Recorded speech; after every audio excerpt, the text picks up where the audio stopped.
I'm Saturday hauling for you guys today, and I'm going to go ahead and start off with some repurchases. A few videos ago, I hauled this blotting powder from the e.l.f. Plus line. It's called the e.l.f. Matte Blotting Powder. It comes in compact like this. I got mine at, I believe it was Walmart. I had looked for it in Target, and I can't find it in Target, but the compact comes with 0.18 ounces of product.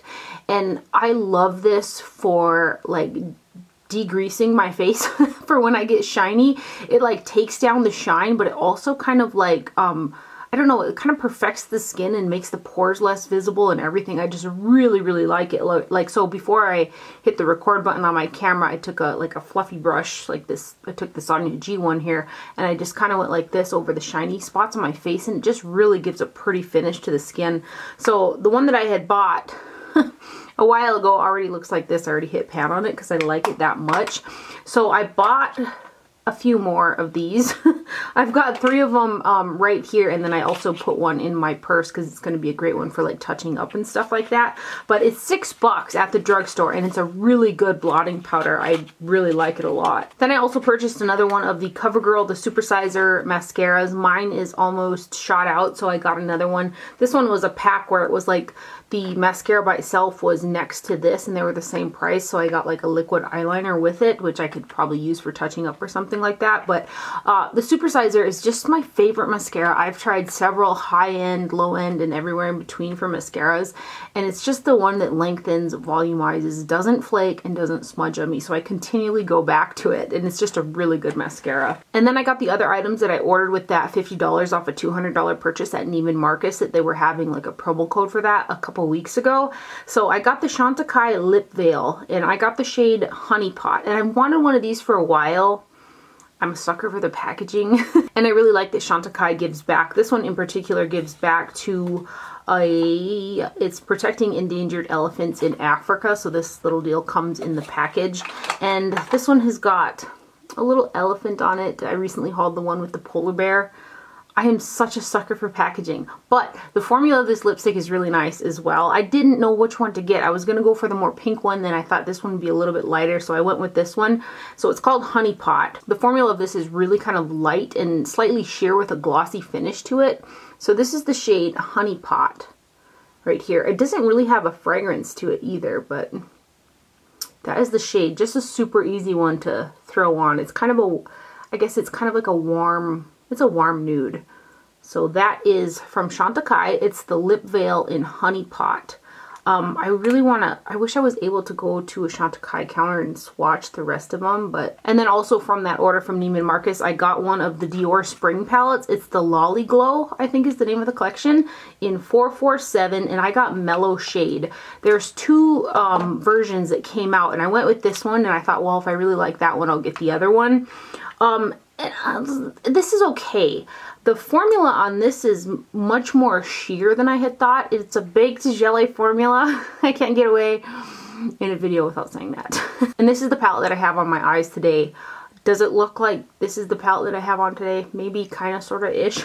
I'm wearing all 5 of the colors, and they are really pretty, but I kind of feel like it's best to probably use them as single shadows and incorporate them with others. I was expecting a little bit more oomph from some of the shades, but I get that it's like also the spring collection. They're sheer with like a pearlized finish to them. And again, they have that baked jelly formula. I'm kind of indifferent about it. I was possibly going to pick up the other one, but now I don't think I will. I've got some baked jellies from Dior that I find pack more punch than these guys. Again, I get that this is from the spring collection, but they're just a little bit lackluster for me. They just need a little more something.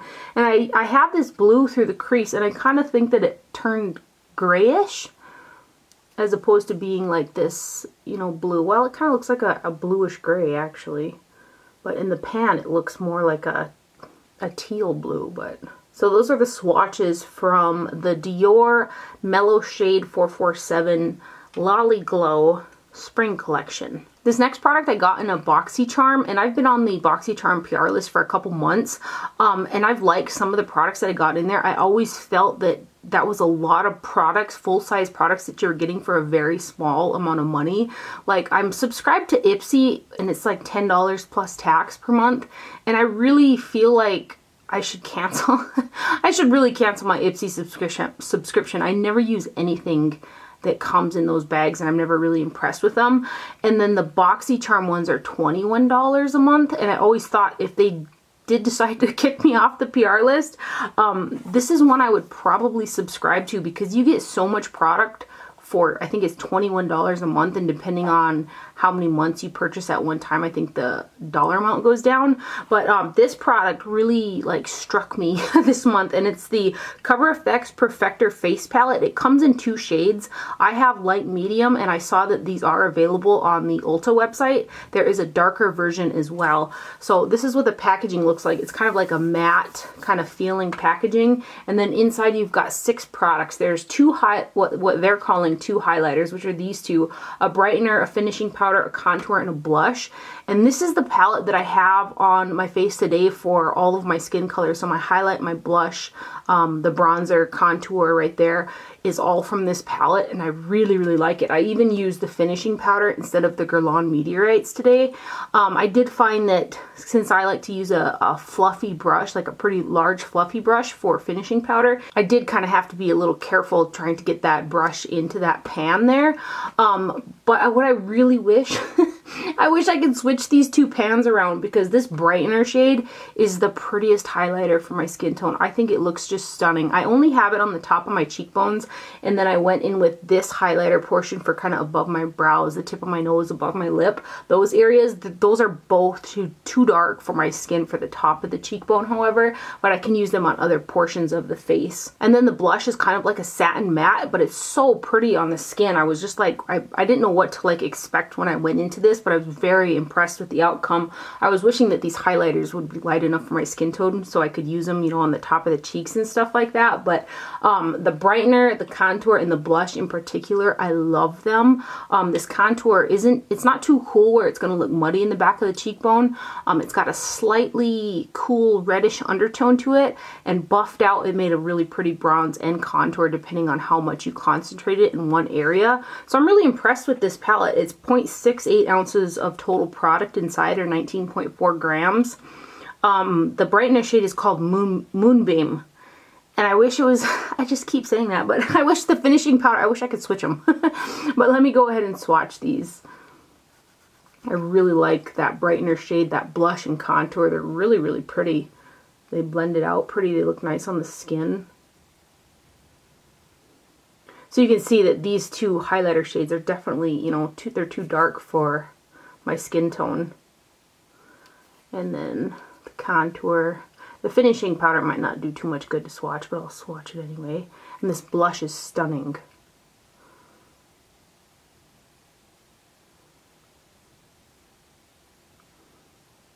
Super pretty products. Right there. And again, there is another shade range that's darker than this one. I think it's the medium to dark version, but really like this. Again, I got it in BoxyCharm, and thanks to BoxyCharm for sending me their box. And then I had heard really good things about the new Giorgio Armani High Coverage Stretchable Concealer from their Power Fabric line. This is a new range that they just came out with. So I purchased the shade number 1, and I got it from Sephora. 0.2 fluid ounces of product in here, and this is what the packaging looks like. The formula of this concealer is really, really nice. I almost feel like it's undetectable underneath the eyes. I've been setting it with the Fenty, which I also love this product. It's the Fenty Pro Filter Powder in Lavender. I have it on today, but I have it mixed with the Urban Decay Color Correcting Fluid in pink, not because of the formula, but because the shade of this is, it's really, I guess it almost pulls yellow on my skin tone. I have a really strong pink undertone, and I wish that it was just a little bit lighter and a little bit more pink for my liking. I can mix it and still get the niceness that is this concealer, but this is the lightest shade that they have in their range, and I think for the fairest of the fair people, this is not going to be light enough for them. But the formula is super. Like, I wish that they would come out with correctors in this formula, and then I would buy the pink one, and it would match my under eyes perfect. That's what I'm hoping for, just saying. But the concealer itself is really, really nice, so if you can find a shade for you, I recommend it. I think if you have really, really dark circles, however, you're going to have to build it up a little bit. I would say it's a a medium buildable type of coverage, but the consistency is so thin. Like I said, setting it with that Fenty powder, it's almost undetectable underneath the eyes. Like you can't really detect product, which is super, you know, especially for that under eye area where you have little fine lines and stuff like that. But the formula is really great. I would just switch the tone up for my skin tone because it pulls a little yellow underneath my eyes, but it's a really nice concealer for sure.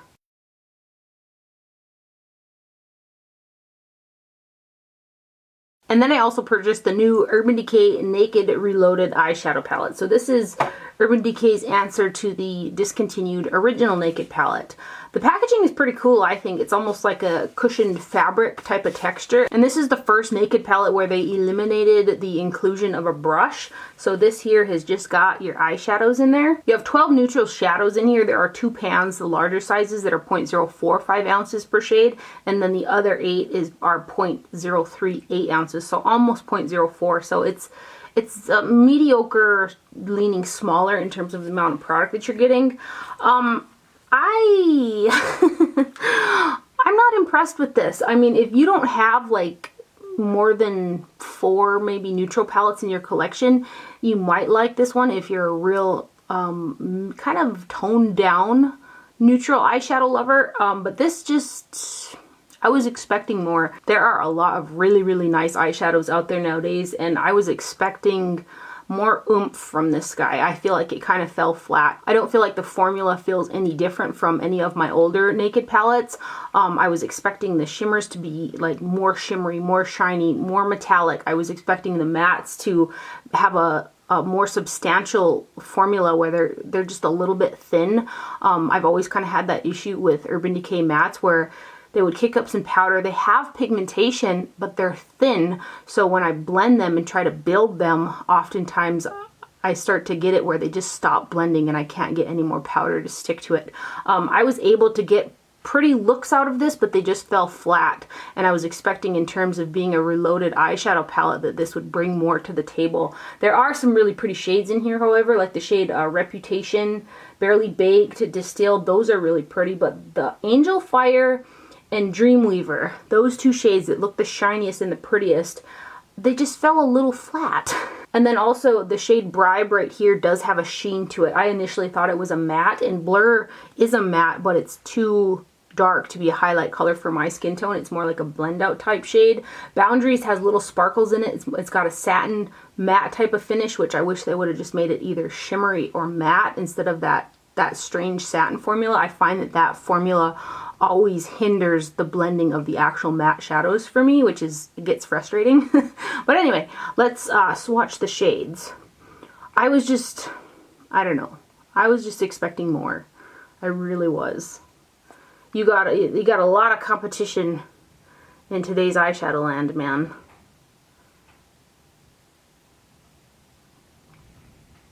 There's the first 4. And then these next ones.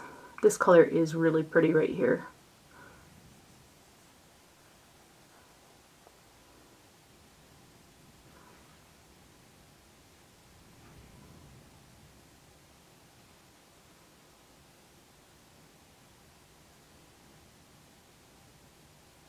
Distilled is also really pretty. I just wish that they would make those matte shades more substantial. They're so thin.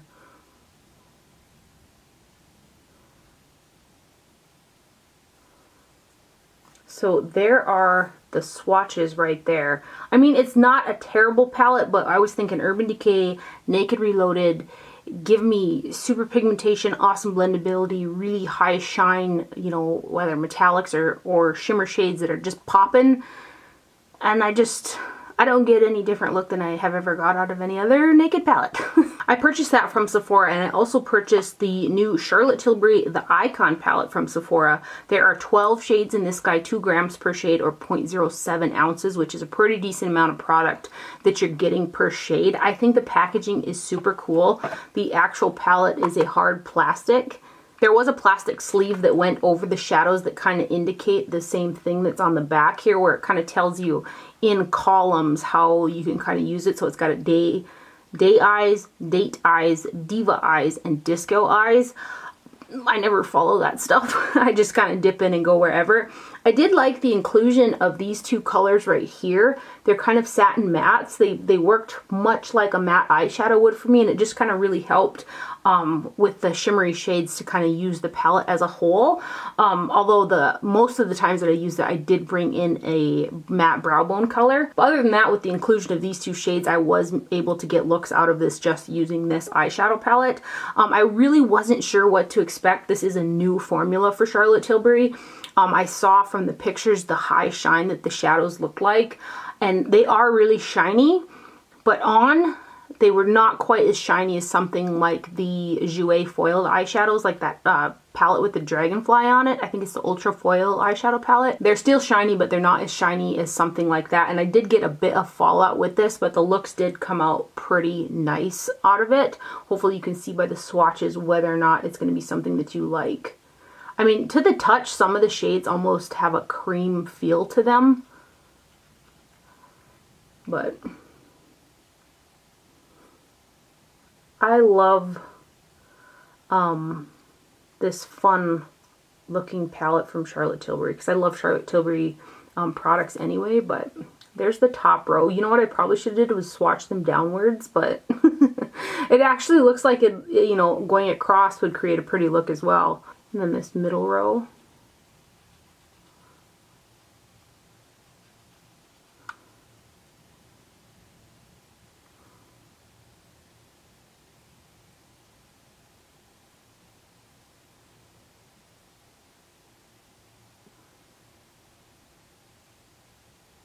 And then the bottom row. Again, I initially thought this was an all shimmer palette, but I like the inclusion of those two shades right there. The matte. I haven't used the black yet, and the black actually appears to be the same formula as those two, kind of a satin matte formula. Might be a good one if you like to use shadows as liners.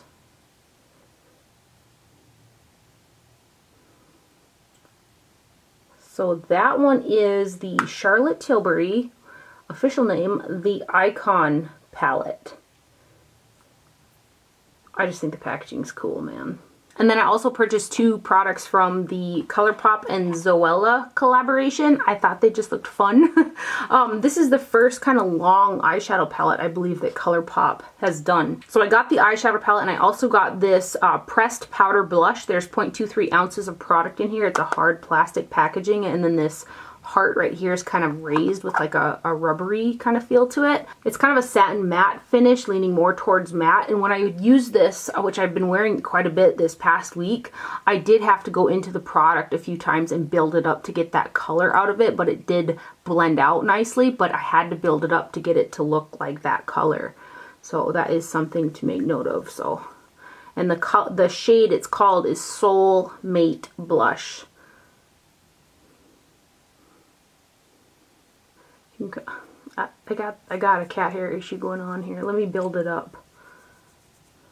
So you can kind of see, you know, you have to kind of build it up to get the color out of it. But it is a pretty color, but it's could use a little bit more pigmentation. And then the eyeshadow palette has got 12 shades in there that are 0.42 ounces per shade. This is the box packaging. And all the rest of ColourPop's eyeshadows in their palettes are removable, and I wasn't sure with like the special like pans of like the hearts and stuff if these ones were going to be, but they are. These are removable too, so I think that's great.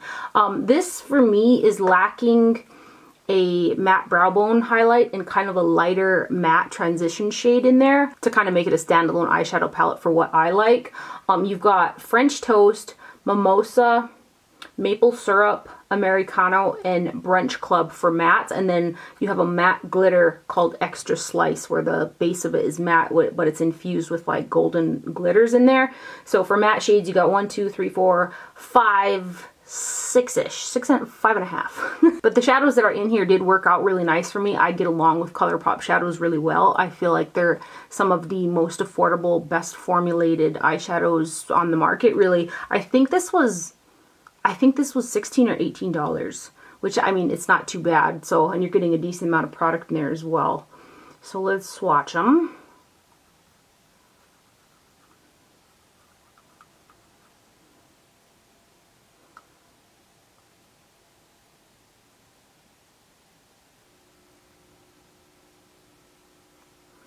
There are the first 4. And then these guys.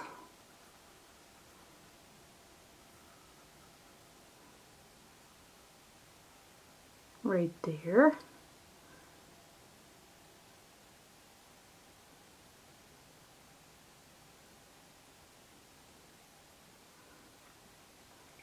And then these last 4. I didn't use this blue shade yet. It's a matte. Oh, it's an intense blue, that's for sure.